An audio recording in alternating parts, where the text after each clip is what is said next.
Well, here's the big issue. The story that I have gotten is that Padre ownership has told AJ Preller, we're not going to go to 200 million with payroll.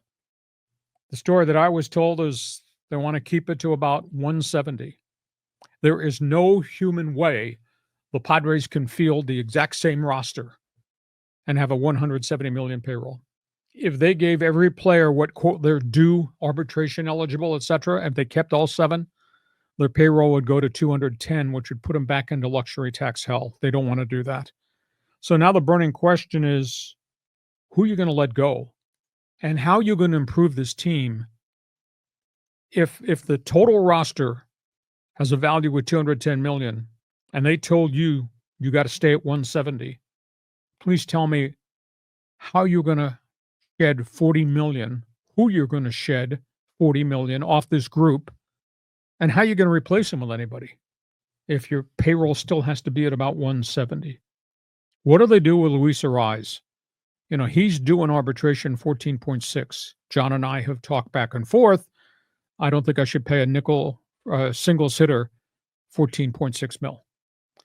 Do you give him a multi-year contract in which it's backloaded, makes it more palatable this year, but you're still going to have to pay him a chunk next year and the year after?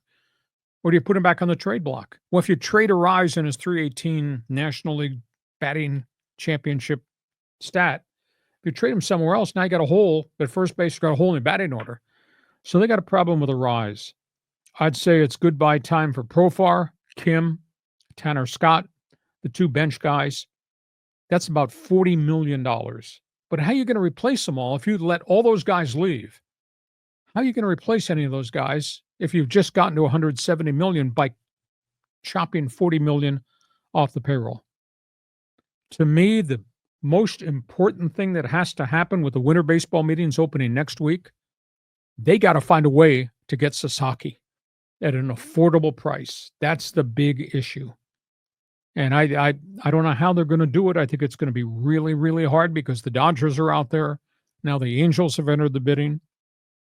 Sasaki's decision is not going to be made on dollars because everybody has to pay him the international amateur slot. There's no mega bonuses. It's going to be based on culture. It might be based on relationships, etc. I just think it's a huge situation for the Padres. So, John, if they kept this roster intact as we fell this past year, it'd be 210 million.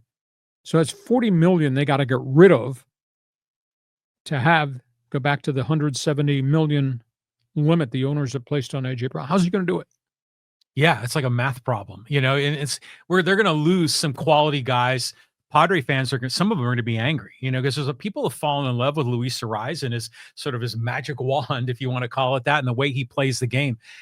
Yeah, I just think of the Padres are going to have to backfill this with some young kids, and I keep thinking of DeVries and the catcher Salas, but they're not ready. Well, but still, like we said, Jackson Merrill wasn't ready, and he almost was Rookie of the Year. He was number 6 in the MVP vote. So we need one of those young guys to step forward, because we're going to be losing some of the veterans out the other side. And where do you go to get players? I mean, if you say goodbye to all these guys and you get down to 170, you got holes everywhere. How are you going to sign anybody? I mean, these mid-level pitchers are getting 19 and 21 million apiece. With apologies, I like Nick Martinez, but he's not a $21 million pitcher. That's the price tag for the back end of the rotation guy. How are the Padres going to get a back end of the rotation guy? Well, they already have back end of the rotation guys. They've got Waldron, they've got Vasquez, maybe Burrito. Hopefully they can bring back Cease and King. I mean, that they got to do that for sure. Darvish is locked up long term. So is Joe, although he's not playing next year. So it's really the position players that I think is going to be the problem, because who plays left field, who plays second base and first base are open-ended questions. And then what happens if they deal Cronenworth? That's going to open up even more holes. But see, the White Sox don't want Cronenworth's salary. And if the Padres have to pay a piece of that salary to get him off the roster to go get Garrett Crochet, then you got to sign Crochet too. He's not going to be cheap. To me, they have to throw in Salas into the deal to sweeten the pot.